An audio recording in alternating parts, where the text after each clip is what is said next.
Um, if I remember correctly, I believe I left off at facilitated diffusion, passive transfer. I think I talked a little bit about carrier protein. Okay, now all the stuff that I talked about not yesterday. Technically, I recorded on Sunday, but what you watched previously were passive transport, which means it moves from high concentration to low concentration. Now, what I'm gonna talk about is active transport. Okay, and it won't take too long to explain it.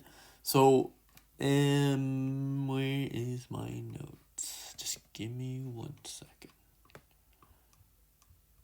Okay, so, all right, let's get started. Active transport is a movement of particles across the cell membrane against a concentration gradient using a carrier protein. And what's most important, and I'll start off with this one, is that it. Let me move this out of the way. Okay, so it requires ATP.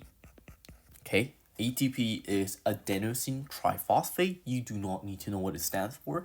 It's essentially a unit of energy. Okay, that's the biggest thing that you need to know.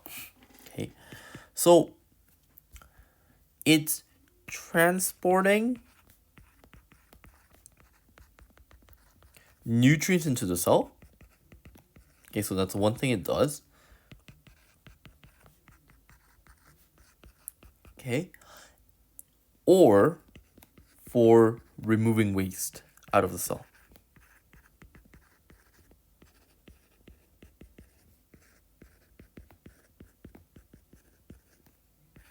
Okay, so those are the two key things that they do.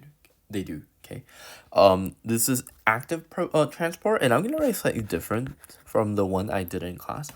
I'll say it's going from low to high concentration. Okay, so if you go from high to low concentration, you like I said earlier, you don't need a lot of energy. It's very much like goes with the flow. But to go from low concentration to high concentration, it does require ATP. So these are the stuff I talked about already. So I'm just gonna label this one more time to give you guys a quick little review. This is a passive transport. So we've already talked about this. This is an example of a diffusion where things just flow in and out. And this is an example of a facilitated diffusion.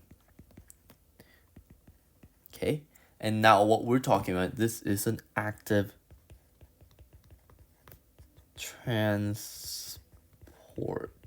Okay, the most important thing, like I said earlier, is that you have these ATP, adenosine triphosphate, a unit of energy.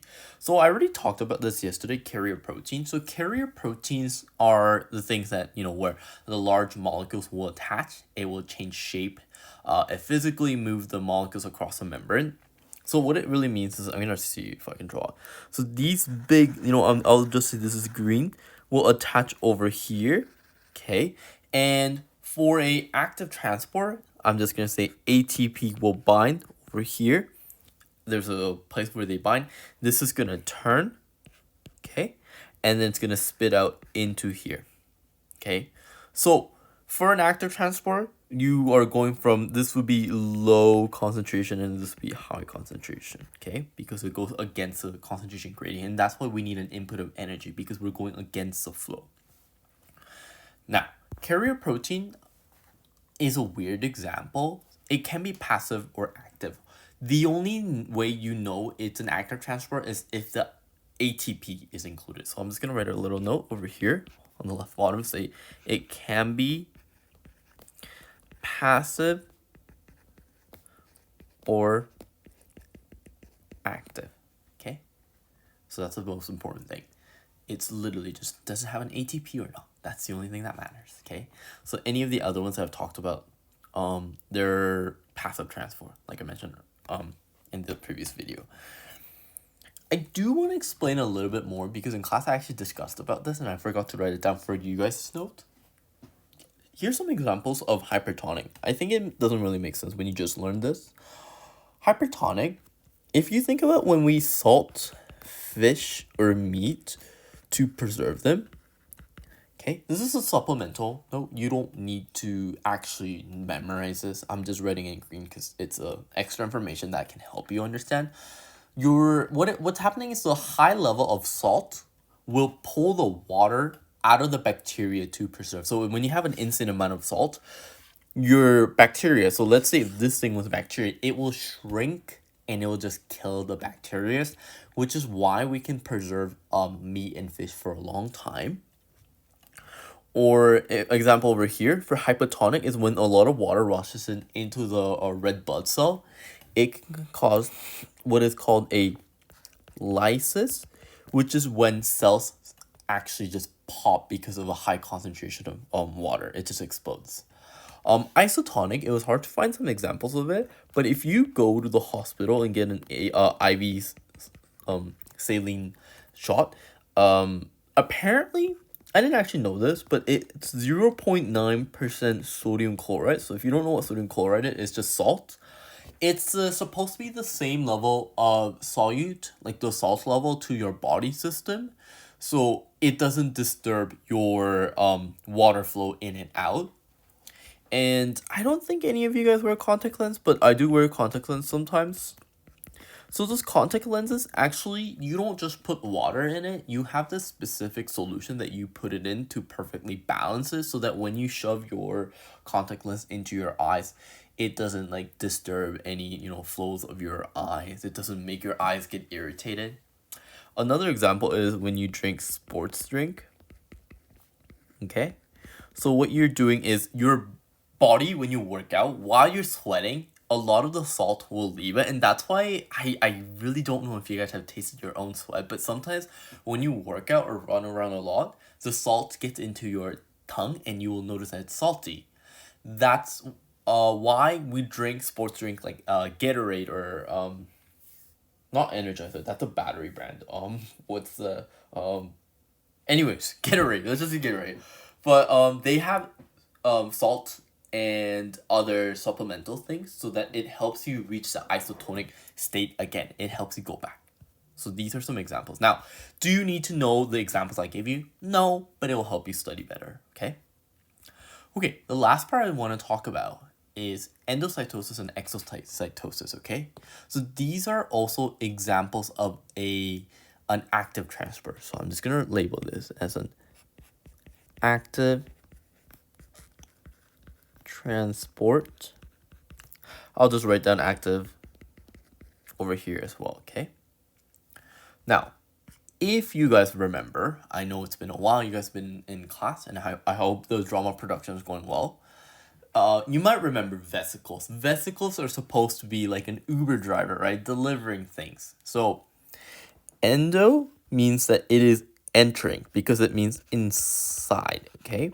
It's about to enter. So, what's happening is over here is you see a bunch of little dots over here, right? These are coming in and this whole area is going to pinch off so that those particles are outside can fit in, because sometimes those big chunky things are so big that it can't even fit through proteins or just natural flow. Then in those cases you need endocytosis reaction. So I'll write down that when a vesicle forms around the particle and the cell membrane pinches off around it so that the vesicle is inside the cell. Okay, so I'll write down when a vesicle, I will put a bracket, Uber, okay, those are delivery people, forms around the particle and the cell membrane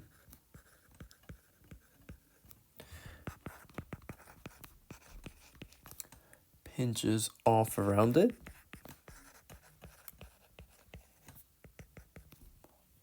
so that the vesicle is inside the cell.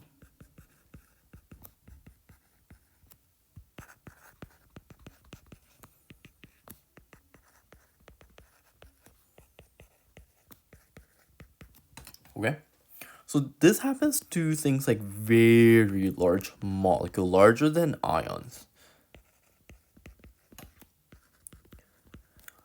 Okay, so it can those very large molecules that cannot be transported through protein channels that we talked about, and it also requires ATP.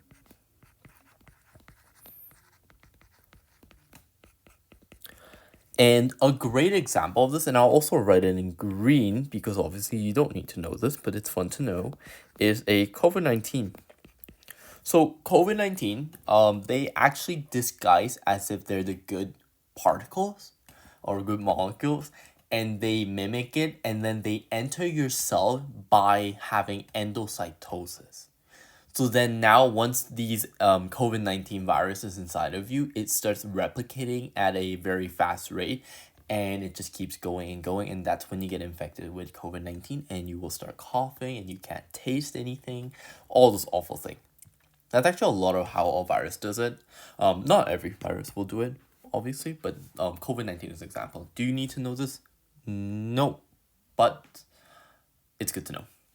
Okay. Exocytosis is literally the opposite. This is going outside, okay?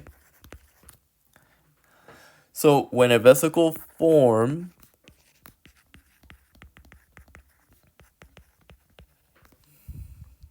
when vesicle surrounds the particle,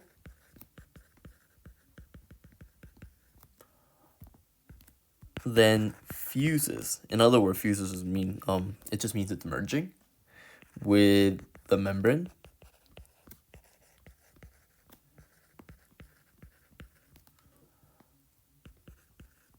Releasing its content into surroundings. So you're basically releasing what you have inside the cell to the outside of the cell, okay? I guess I would say a large waste molecule you have. I don't really want to say this. I don't know when you guys are listening. I hope you're not listening while you're eating, but I would just say basically if you're pooping, think about it as like pooping. Okay, large molecule. They're like pooping out. Okay, it requires ATP. ATP requires power. Okay, that is literally it for the annotation part. I will also attach the fully annotated version. You might notice that it is slightly different from the one I've uploaded. Why? Because sometimes I do change the words while I'm teaching, whichever flows better. So I'll attach all of them. This is really what you need to know for the cell membrane, and then I will record another video just to calculate the cell surface area to volume ratio, which is very easy, and I'm sure you guys can do it within 5 minutes. Okay. Yeah. Okay. And I'll see you guys soon then.